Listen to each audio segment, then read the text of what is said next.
Olá, alunos e alunas! Estamos iniciando mais uma aula de História, é a aula 28 do 8º ano, eu sou a professora Cibele. Hoje a gente vai ver a independência da América Espanhola, o caso que levou as colônias espanholas ou hispânicas a fazerem um processo de independência. Então a gente vai entender um pouquinho melhor como isso ocorreu. Como sempre eu inicio minhas aulas, a gente vai para os objetivos da aula de hoje. E quais seriam os nossos objetivos, alunos e alunas? Conhecer o ideário dos líderes dos movimentos independentistas e seu papel nas revoluções que levaram à independência das colônias hispano-americanas. Então a gente vai entender por que as colônias buscaram um processo de independência. A gente sempre tem que levar em conta que as colônias até elas tinham uma situação cômoda em relação à metrópole. Geralmente os processos de independência eles têm início quando as metrópoles fazem imposições de leis, ou um ajuste fiscal maior, impostos mais abrangentes, que daí acaba rebelando os colonos. No caso aqui da América Hispânica, a gente vai entender que justamente um dos grupos que compunha a sociedade nessas colônias é que vai encabeçar esse movimento independentista. Daí mais um objetivo, aplicar os conceitos de Estado, nação, território, governo e país para o entendimento dos conflitos e tensões. Então a gente vai entender como é que esses conflitos e essas tensões dentro de cada colônia vai suscitar um processo de independência. E quem serão os líderes desses movimentos de independência dentro das colônias. Então é isso que a gente vai buscar hoje na aula 28. Então aqui, os movimentos de independência na América Espanhola não ocorreram de maneira pacífica. Então foi um processo longo, de conflito duradouro, onde a gente vai ter perdas para os dois lados. Num primeiro momento, a metrópole, que é a Espanha, a coroa espanhola, vai deixar e num segundo momento ela vai ajustar a sua repressão em cima das colônias. E é justamente esse momento que o rei da Espanha resolve intervir com mais energia é que vai levar aos processos de independência. E é isso que a gente vai ver hoje na aula aqui. Então aqui a gente tem um globo, onde mostra as colônias hispânicas na América. América Central, América do Sul. Então tudo isso aqui que a gente está vendo em verde, são as colônias hispânicas. A gente tem que lembrar que o Haiti já é independente, que a gente já estudou. Então o Haiti vai ser a primeira colônia, que é a antiga colônia de São Domingos, a se tornar independente. E aqui, depois do movimento do Haiti, do movimento de independência dos Estados Unidos, isso vai se tornar um símbolo e uma energia renovada para que as outras colônias também busquem o seu processo de independência. Então, na verdade, uma coisa acaba levando a outra. Você sempre tem que se espelhar em alguém. E as colônias que viviam um sistema de opressão pela coroa espanhola, elas vão se espelhar em quem? No caso haitiano e no caso estadunidense. Então, a gente vai perceber que são eles que vão se tornar símbolos desse processo de independência. E é claro que as ideias são as ideias iluministas, são elas que pautam toda a ideologia criada no processo de independência. Então, nessa aula, a gente vai... Qual que é a problemática da aula de hoje? Como ocorreu a crise na América Hispânica que culminaram nos movimentos independentistas? Então, a gente vai ver como isso ocorreu, como se deu esse processo, entender melhor quais foram as primeiras colônias a se tornarem independentes na América Hispânica. Aqui, outro mapa para vocês terem uma ideia, porque eu sempre falo para vocês, alunos, é importante que vocês tenham uma noção do espaço geográfico. Então, vocês têm que entender aonde está localizado a América Central, aonde está localizada a América do Sul, aonde está a América do Norte e, é claro, aonde está a Europa, porque é a ação da Europa em cima da América é que vai fazer o processo de formação das colônias. Então a gente tem que entender que a saída do europeu em busca de novas rotas marítimas, que faz eles chegarem na América e desencadeia um processo de colonização, a gente vai entender observando o espaço geográfico. Então você tem que ter noção da onde a gente está estudando, que região a gente está vendo, que localidade, que território, até porque a gente vai entender o quê? A formação de territórios, a delimitação de fronteiras. Então a gente tem que saber o espaço geográfico que a gente está estudando na aula de hoje. tá? Aqui em amarelo a gente tem, né, as colônias da Espanha, né? Aqui a gente tem os povos originários, que é a parte em cinza, Portugal verde, aqui nosso Brasil, né? A Grã-Bretanha no azul aqui, que é a colonização das 13 colônias da América, então aqui eram as colônias inglesas, né? A gente vai ter partes de colônias também francesas, no caso aqui São Domingos, né, que a gente viu o processo de independência do Haiti, né? E a gente também tem a Holanda aqui na América do Sul. Então, esse é o mapa que a gente tem entre meados do século XVI e século XVIII, que são as colônias europeias na América. Tá? Relembrando a nossa aula anterior, né, para que vocês tenham uma noção do que a gente viu até agora, entendam melhor esse processo. Então, por volta de 1810, a América Espanhola ocupava boa parte do continente americano, que a gente viu no slide anterior, que mostra o mapinha, né? E ela era organizada em quê? Em vice-reinos. Então, essa foi a maneira que a coroa espanhola encontrou para melhor supervisionar as suas colônias, dividi-las em vice-reinos, né? Que é um sistema diferente do que é aplicado, por exemplo, por Portugal no Brasil, né? Que a gente tem o sistema de capitanias hereditárias, depois, né, primeiro feitorias, capitanias hereditárias. Aqui não, eles vão optar por vice-reinos, tá? Aqui a gente pode ver melhor, né, essa divisão político-administrativa da América Espanhola que a coroa portuguesa vai fazer. Então a gente tem aqui, né, como eu falei para vocês, a América Central, a América do Sul. Então, vice-reino da Nova Espanha, que pega partes do México, né?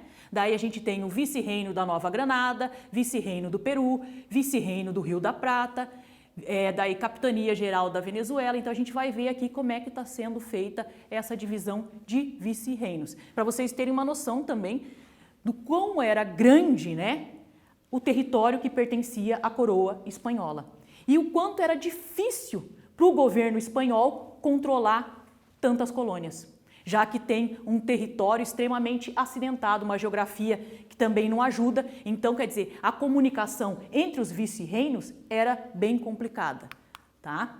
Aqui a gente tem um outro mapa da América que mostra os movimentos independentistas na América, tá? Então, a gente vai ver que eles vão começar, né? Todas as setinhas azuis são os movimentos de independência, né? Que são o caminhar do quê? Dos líderes independentistas. Então a gente vai perceber aí que o movimento abarca toda a América. Agora a gente vai para a nossa atividade 1 do dia de hoje, tá? Então é para vocês verem, pegarem aqui as 3 questões, né? Essas questões são relativas ao que a gente viu até no momento de agora na aula, então não tem texto de apoio. Então, vocês vão ter que responder de acordo com o que a gente viu até no momento sobre os processos de independência na América. Como a gente vem estudando isso há um longo tempo, eu acho que vocês não terão dificuldades para responder. E a gente já volta com a correção.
Então vamos à correção da atividade número 1.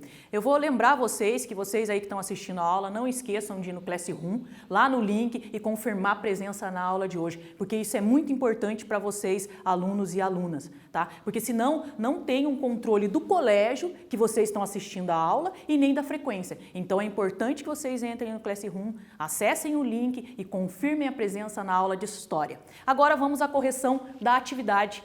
Então, como eu falei para vocês, são 3 perguntinhas. Essas perguntas não têm texto de apoio, porque o que a gente está vendo até o momento sobre os movimentos de independência, você, aluno, aluna, tem condições plenas de responder. Então, vamos à correção. Como estava organizada a América Hispânica no século XIX? Em vice-reinos, como eu falei para vocês, que é um modelo diferente do que foi empregado por Portugal, no caso brasileiro. A B. Como estava organizado o território da América Hispânica em relação à geografia? Seu território possuía uma variedade grande de climas e relevos, e sua geografia dificultava a comunicação entre os vice-reinos, que eu falei para vocês, A dificuldade que tinha a metrópole, ou a coroa espanhola, de controlar os vice-reinos e de fazer a comunicação entre esses vice-reinos. Sem contar um território extremamente vasto, ainda um território extremamente acidentado. Então, o clima, a vegetação, o fato de ter ainda muitos povos originários, todos os conflitos étnicos que tem dentro, isso dificultava a comunicação entre os vice-reinos na América Hispânica. C. A colonização da América Hispânica respeitou os povos originários? Justifique sua resposta. A resposta é pessoal, mas a professora colocou essa daqui, mas você poderia ter uma opinião diferente, tá? Então, como justifique a sua resposta, então você poderia justificar de várias maneiras. Então, ele respeitou? Não respeitou, Como eu já falei para vocês em várias outras aulas de história, os povos originários não foram respeitados pelos europeus, que chegaram, quiseram mutar a sua cultura, a sua religião, tomaram suas terras e mataram sua gente. Então não houve um respeito, tá? Então aqui, os povos originários tiveram suas terras invadidas, a sua cultura destruída, milhares morreram ou foram escravizados, Os povos originários não tiveram direito a nada no processo de colonização, E até hoje, os povos originários, que são os indígenas ou os afrodescendentes, eles lutam por uma inclusão social. Então, até os dias de hoje, o reconhecimento é difícil. E nesse período era muito pior. Então, imagine a visão do europeu, que se considera elite, se considera uma raça superior, olhando para os povos nativos da América. Então, eles sofreram e continuam sofrendo até hoje. Atividade 2. De acordo com o que a gente viu até agora na aula de História sobre os movimentos de independência, qual é a alternativa correta? A gente já volta na sequência.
Então, estamos de volta com a correção da atividade 2. Então, vocês tinham que escolher entre a letra A, B, C ou D. E a sentença correta é a letra D. As colônias espanholas na América eram organizadas em vice-reinos. Era a forma política administrativa escolhida pela coroa hispânica.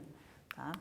Então, aqui a gente tem um quadro das etnias da América Espanhola. Como é que estava dividida, né, a população, etnicamente falando, em relação à América Hispânica? Quais eram os grupos étnicos que a gente tinha?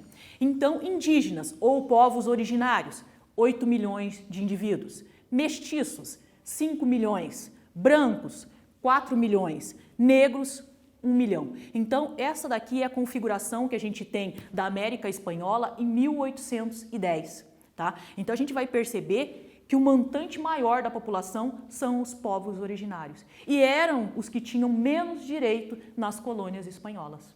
Então, né, a exclusão social e a desigualdade social eram muito grandes, tá? Agora a gente vai ver, né, esses grupos que tinham um pouco mais de poder dentro da América Hispânica. Então a gente vai ver os crioulos, que eu vou explicar para vocês quem são, e os chapetones. Então vamos aos crioulos. Né? A maioria dos brancos pertencia à elite crioula, tá? Ou seja, era composta por descendentes de espanhóis nascidos na América. E embora fossem a maioria da elite, os crioulos eram impedidos de ascender socialmente. A gente vai encontrar pouquíssimos casos dentro das colônias hispânicas de crioulos ocupando cargos públicos elevados, tá? Porque esses cargos eram dispensados para os chapetones, que é o grupo que a gente vai ver já na sequência. Então, crioulos, aqui para reforçar para vocês, descendentes de espanhóis nascidos na América. Os chapetones, né, que eram a elite dentro das colônias, né, eram as pessoas que tinham mais privilégios e mais direitos na cidadania. Então eles participavam tanto da política, quanto da administração, quanto da elaboração de leis. E eles ascendiam socialmente sempre. Os maiores cargos dentro das colônias eram destinados aos chapetones. Então aqui, ó, nascidos na sociedade hispano-americanas, os principais cargos no governo, no exército, na igreja, eram reservados aos chapetones. No México de 1808, por exemplo, né, havia apenas um bispo crioulo, como eu falei para vocês. Né? Os crioulos eles não pegavam altos cargos, nem públicos, nem dentro da instituição igreja. Então, um bispo crioulo era uma exceção, tá? Quase todos os bispos que a gente encontrava dentro das colônias, eles eram chapetones. Então, chapetones são os colonos nascidos na Espanha. Crioulo é o que é descendente de espanhol, mas é nascido na América, e o chapetone, ele nasceu na Espanha e veio fazer a colonização na América. Então, a gente tem que saber essa diferencinha aí, tá? Aqui, ó. Durante os processos revolucionários na América Espanhola, a gente percebe, né, que os crioulos estavam à frente de quase todos os movimentos de independência, com exceção do Haiti. Né? O Haiti é um caso à parte. Por quê? Porque a gente estudou a independência do Haiti. Quem fez a independência do Haiti? Né? Os negros escravizados. Liderados por Toussaint Louverture, eles fizeram o processo de independência. Então vai ser a única, né, na América se tornar uma república negra, onde os escravos negros vão assumir o poder e vão governar o país a partir daquele momento. O restante da América, quem faz os processos de independência? Uma elite, um grupo específico. Tá? Então a gente não vai encontrar esse outro tipo de processo de independência dentro da América. Por isso que o Haiti é um caso tão importante e a ser estudado. Então aqui, ó, a antiga colônia de São Domingo, onde os negros escravizados, liderados por Toussaint Louverture, né, realizaram um processo de independência contra os franceses e, posteriormente, contra os espanhóis. Primeiro eles fazem a independência do lado ocidental, depois eles fazem a independência do lado oriental, que daí vai formar a República Dominicana, né, que a gente já estudou isso aí. Então aqui a gente tem um mapinha para vocês terem uma noção geográfica dos processos de independência. A gente tem esse mapa que é do século XVIII e esse que é do século XIX. Todos os processos de independência na América ocorrem no século XIX. Então, aqui são os vice-reinos. Vice-reino da Nova Espanha, vice-reino de Nova Granada, vice-reino do Peru, vice-reino do Rio da Prata. Então, aqui é o domínio espanhol. Aqui já é no processo de movimentos independentistas. Então, a gente vai ter o México, 1821, Peru, 1824, Cuba, e daí vai indo, todos né? Então a gente pode perceber aqui já as colônias fazendo os seus processos de independência e se tornando independentes da coroa espanhola. E esse mapa ele é bem interessante justamente por isso. Ele dá um antes e um depois. Daí você, aluno, pode ter uma noção exata, né, do antes e depois. E você, aluna, também. Tá? Aqui, as independências na América Latina. Outro mapa para vocês, né, que vai estar mostrando, né, as datas que estão contidas aqui, são as datas da independência desses países. Então, a América Espanhola no início do século XIX e as datas de independência. Então, a gente vai ter o Peru 21, Bolívia 25, né, 1825, Paraguai 1811, né, a Colômbia ali 1819 e aqui a gente vai ter o México 1821. Então você pode reparar todos os processos de independência. E é claro, o Brasil, né, 1822. O Brasil também vai nessa onda independentista e também vai fazer o seu processo de independência no século XIX. Só que isso a gente vai estudar mais à frente. Agora a gente vai para a atividade 3. O que consiste a atividade 3? Você vai ter que ver qual é a alternativa incorreta e justificar a sua resposta. E a gente já volta na sequência com a correção.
Então vamos à correção da atividade 3. Essa atividade, né, você tinha que ver qual era a alternativa incorreta e justificar. A incorreta é a letra C. Os espanhóis nascidos na Espanha, mas que viviam nas colônias, eram chamados crioulos. Não, né? A gente já viu, esses daí são os chapetones, né? Então os espanhóis nascidos na Espanha, mas que vieram fazer o processo de colonização aqui, são os chapetones. Os nascidos aqui e descendentes de espanhóis é que são os crioulos. Então, é invertido, tá? Atividade 4. né? Então, sobre o que estudamos, responda em seu caderno. Então, aqui tem as questões, né? Eu vou dar um tempinho para vocês lerem, para vocês responderem, e na sequência a gente vem com a correção da atividade.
Então, vamos à correção da atividade 4. Então, vocês tinham que copiar as questõezinhas no caderno e responder de acordo com o que a gente viu até agora sobre os movimentos de independência, tá? Então, a questão 1. Quais grupos sociais presentes nas colônias espanholas disputavam o poder entre si? Então, é os chapetones, que são aqueles nascidos na Espanha e que vêm colonizar a América, e os crioulos, que são descendentes de espanhóis, mas nasceram aqui na América. Tá? Qual foi a exceção nos movimentos de independência que não foi realizado pelos crioulos? A independência do Haiti foi o único movimento de independência que é a exceção na América, tá? Que foi realizado por negros escravizados. A C. Qual era o maior grupo étnico na América Hispânica? Indígenas ou povos originários, né? Cerca de 8 milhões de indivíduos. Então, além deles serem os donos de toda essa terra, eles também formavam o maior grupo étnico. Tá? A crise nas colônias hispânicas. Então, agora a gente vai ver um pouquinho, né, por que houve os processos de independência, né? O que aconteceu dentro da Espanha que refletiu aqui nas suas colônias e acabou levando ao processo de independência. Como eu falei, né, as colônias até que elas tinham certa autonomia em relação à coroa espanhola. A partir do momento que o rei espanhol resolve colocar impostos mais pesados, fechar portos, colocar leis mais severas em relação aos colonos, é que ocorrem os processos de independência. Então a gente vai entender agora o que aconteceu com a coroa espanhola para que isso ocorresse.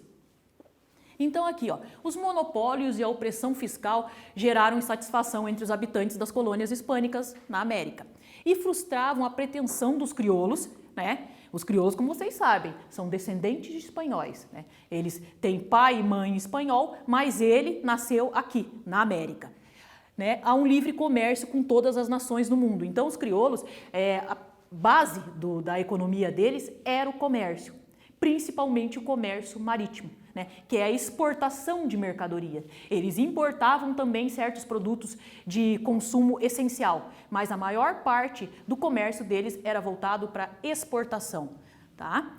Quanto aos mais pobres, a exclusão social se mantinha inalterada. Então a gente vai perceber também que no processo de independência da América Hispânica, né, os povos indígenas e os negros escravizados pouco altera a condição deles com a independência. Eles continuam sendo excluídos socialmente e continuam passando fome, tendo doenças e vivendo na miséria. Tá? As diferenças sociais e a discriminação existente nas sociedades hispano-americanas eram enormes. Tá? Então a exclusão e a diferença social era muito grande. Os indígenas, mestiços e afrodescendentes viviam oprimidos por uma minoria branca. Né? Como eu mostrei lá para vocês o quadro, né, das etnias e da composição de cada grupo e a quantidade de indivíduos, a gente sabe que esses grupos aqui juntos eram a maioria. Tá? Então, eles ficavam sendo oprimidos por quem? Chapetones e crioulos. Só que crioulos queria tirar o poder dos chapetones. E os chapetones não queriam deixar os crioulos ascender socialmente. Então, era uma guerra de dois grupos, enquanto o restante da população ficava como? Na miséria. Tá?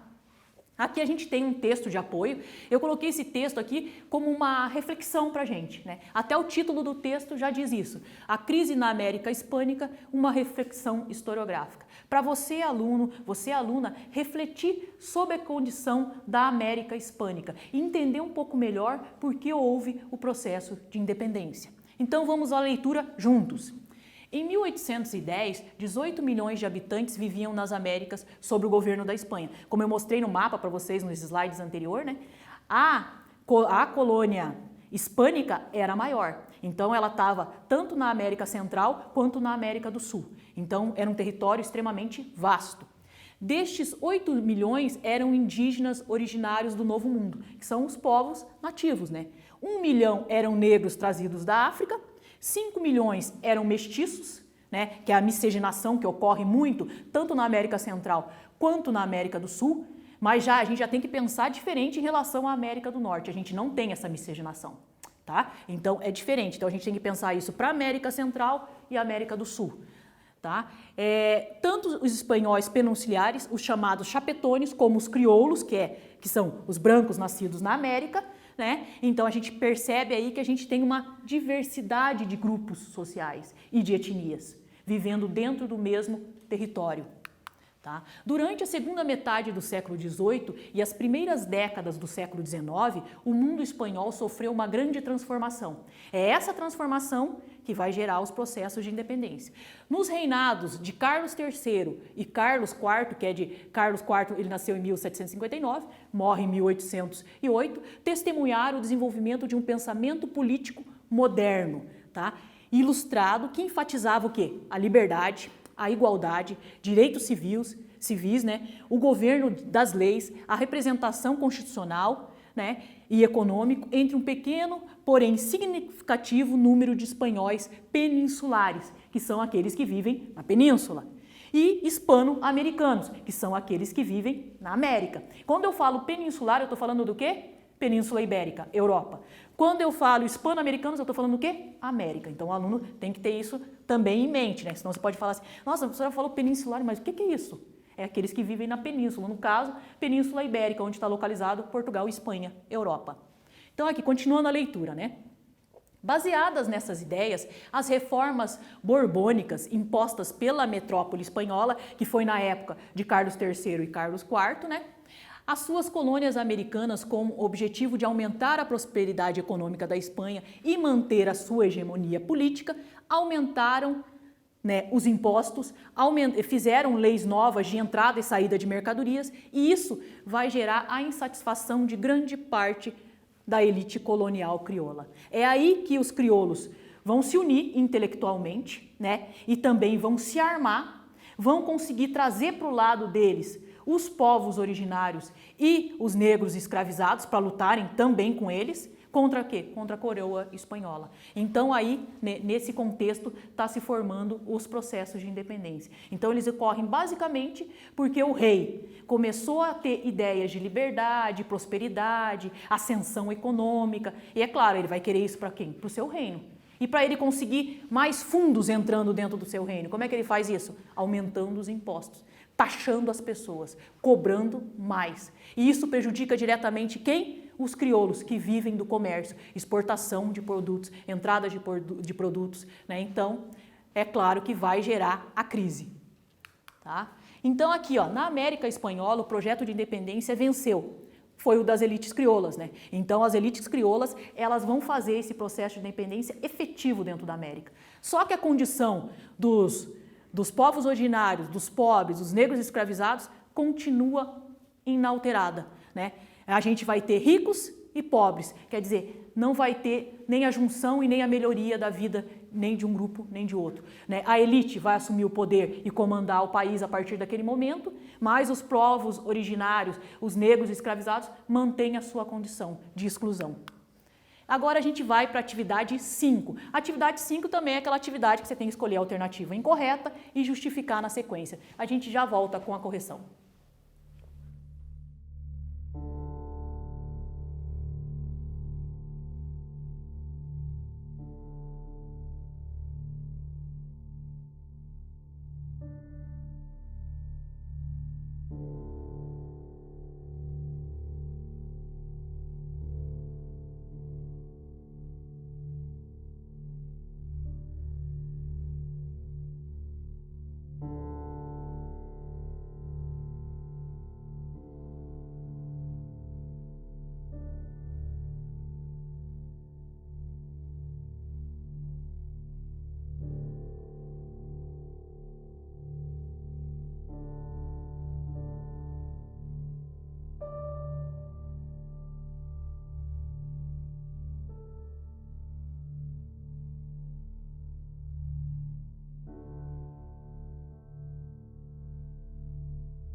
vamos à correção da atividade 5. Então vocês tinham que ver a alternativa incorreta e justificar. A incorreta é a letra B. Os crioulos estavam satisfeitos com as leis impostas pela coroa portuguesa? É claro que não, né? Os crioulos não ficaram satisfeitos com as leis impostas pela coroa espanhola e deram início aos movimentos de independência, que a gente está vendo durante todo o processo da nossa aula. A próxima questão, né, é parecida com a anterior, então você também vai ver qual é a incorreta e justificar, né? Então, entre os fatores da independência das colônias, qual é a alternativa incorreta? E a gente já volta na sequência.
Então vamos à correção da atividade 6. Então você tinha que ver qual era a incorreta. A incorreta é a letra D, os privilégios políticos dados aos crioulos, né? A gente sabe que os crioulos não tinham privilégios políticos. Quem tinham era o quem? os chapetones.